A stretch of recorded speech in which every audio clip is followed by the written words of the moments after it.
এই সমস্ত কিছুর পেছনে নির্বাচন পেছানোর ষড়যন্ত্র আপনি দেখেন কিনা, এটি একটি প্রশ্ন। এবং একই সাথে এই পুলিশ এবং সেনা বাহিনী এই দুটো ফোর্সই নির্বাচনের জন্য খুব গুরুত্বপূর্ণ, তো এদেরকে কোনোভাবে মেলাইন যদি করার কোনো ষড়যন্ত্র আছে কিনা, এটাও যদি একটু বলেন। ধন্যবাদ আপনাকে। অনেকগুলো প্রশ্ন স্যার। ধন্যবাদ আপনাকে এবং আমার সাথে যারা আলোচক হিসাবে আছেন তাদের শুভেচ্ছা এবং দর্শক যারা দেখছেন। আমি প্রথমেই একটা নিন্দা জানাচ্ছি যে গতকাল আমাদের গণ অধিকার পরিষদের যিনি সভাপতি নুরুল হক নূর, তার উপর যে বর্বরোচিত আক্রমণ হয়েছে। আমি ঢাকা বিশ্ববিদ্যালয়ের একজন শিক্ষক হিসাবে, নুরুল হক নূর ঢাকা বিশ্ববিদ্যালয়ের ডাকসুর তিনি নির্বাচিত ভিপি ছিলেন এবং 2018 সালে স্বৈরাচারের বিরুদ্ধে ছাত্রদেরকে ঐক্যবদ্ধ করে কোটা সংস্কারের বিরুদ্ধে যে আন্দোলন, সেই আন্দোলনের অগ্রসেনানী। পরবর্তীতে এই ফেসিবাদী ব্যবস্থার বিরুদ্ধেও তিনি সবসময় তিনি সামনের কাতারে ছিলেন এবং সর্বশেষ জুলাই গণ অভ্যুত্থানের সময়ও এই যে আমার পাশে বসে আছে রাশেদ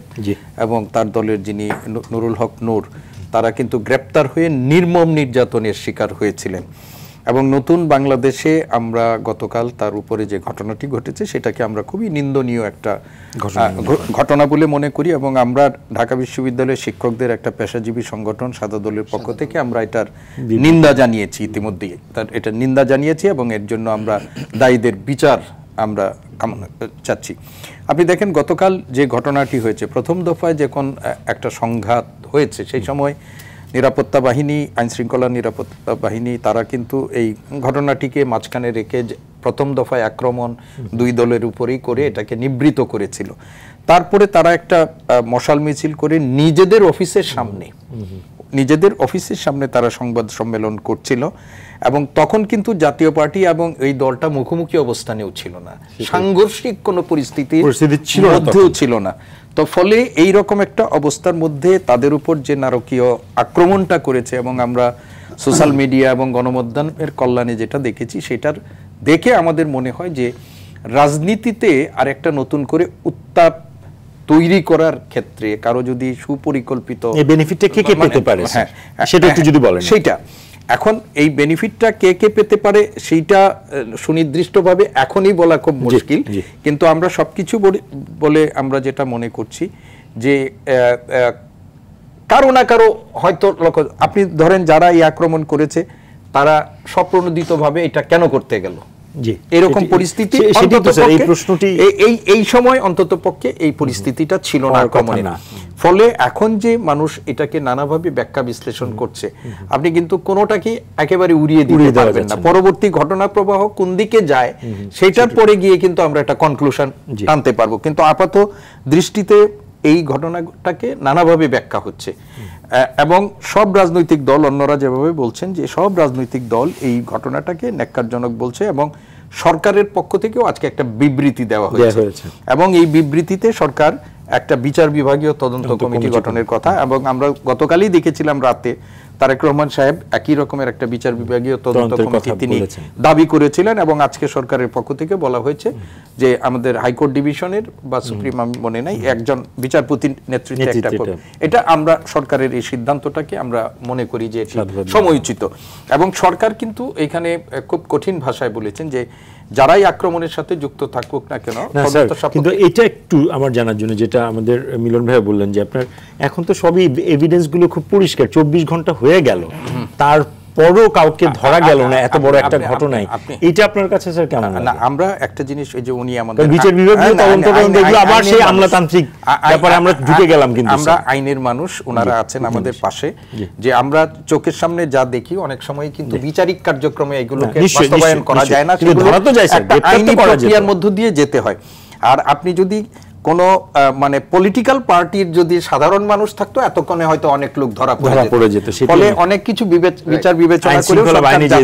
কিন্তু আমরা চাই ওনাদের পক্ষ থেকে আজকে গণ অধিকার পরিষদের পক্ষ থেকেও দাবি করা হয়েছে যে আগামী মানে 24 বা 48 ঘন্টার মধ্যে তারা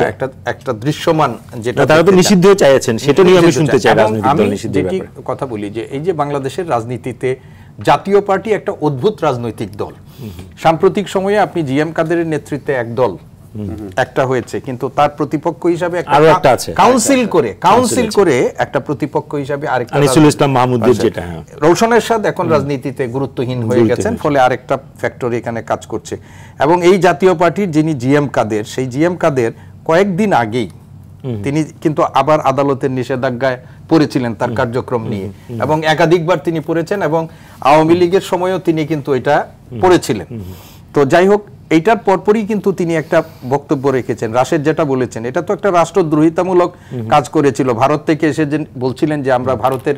মানে কি ছাড়া, অনুমতি ছাড়া বক্তব্য দিতে পারবো না, সেটা তো একটা রাষ্ট্রদ্রোহিতার মূলক। এবং আপনি দেখেন সম্প্রতি তিনি যেটা বলেছেন যে আওয়ামী লীগ ছাড়া যদি আগামী নির্বাচন হয়, সেই নির্বাচনের বৈধতা হবে কিনা, গ্রহণযোগ্যতা হবে কিনা, ক্রেডিবিলিটি হবে কিনা, এই নিয়েও কিন্তু তিনি প্রশ্ন করেছেন। ফলে আওয়ামী লীগের সাথে তার যে দীর্ঘদিনের জাতীয় পার্টির যে প্রেম বলেন, সখ্যতা বলেন, তাদের রাজনৈতিক সমঝোতার কথা বলেন, রাজনৈতিক ঐক্য, এবং আওয়ামী লীগকে একটা দানবীয় ফেসিবাদে রূপান্তরিত করার সহযোগী শক্তি, সেটা কিন্তু তার সর্বশেষ বক্তব্যের মধ্য দিয়েও এটি প্রমাণিত হয়েছে। এখন বাংলাদেশে সাম্প্রতিক সময়ে আমরা একটা অভিযোগ উত্থাপিত হয়েছে যে জিএম কাদেরকে আওয়ামী লীগের দীর্ঘদিনের পরীক্ষিত এবং তাকে শিখণ্ডী হিসাবে ব্যবহার করে আগামী জাতীয় নির্বাচনে, যেহেতু আওয়ামী লীগের এখন নিবন্ধন নেই, তো জাতীয় নির্বাচনে আওয়ামী লীগ তাদের মাধ্যমে আবার রাজনীতিতে পুনর্বাসিত, এই একটা অভিযোগ করা হচ্ছে। এবং সেইটি আমরা যেটা বলছি, ভোট তো দিতে হবে না, আমি একটা জিনিস যেটা বলা হচ্ছে, সেটা হয়তো আওয়ামী লীগের খুব চেনামুখ সেখানে তাদের প্রার্থী না হতে পারে, কিন্তু সুকৌশলে কেউ কেউ তাদের এখানে ক্লিন ইমেজ, কত ধরনের প্রশ্ন আসে, সেইগুলো নিয়ে আসতে পারে। আরেকটা জিনিস সেইখানে করতে পারে আওয়ামী লীগ, যে তাদের যে ভোট যেগুলো আছে, যেমন ধরেন আপনি, আমরা আশা করি না যে জাতীয় পার্টি ক্ষমতায় যেতে পারবে, কিন্তু আওয়ামী লীগের একটা, স্যার আমি একটু বোঝার জন্য, ধরেন আওয়ামী লীগ নিষিদ্ধ এখন, স্যার নির্বাচনে সে আসছে না, জাতীয় পার্টিও নিষিদ্ধ, এখন আওয়ামী লীগ আর জাতীয় পার্টির ধরেন কিছু তো ভোট আছে না স্যার, তাহলে ওই ভোটগুলো যদি বাদ পড়ে যায়, ধরেন তারা সে নির্বাচনে ভোট দিল না, সেটা হলে তো হয়ে গেল স্যার। বাংলাদেশে তো 40%, 50%, আমরা তো শতভাগ ভোট প্রত্যাশা করি, সেটাই বলছি, শতভাগ ভোট প্রত্যাশা করি না, আমরা 50, 60, 70 ভাগ ভোট। এবং একটা বাংলাদেশের আমি মনে করি আওয়ামী লীগের একেবারে যারা একেবারে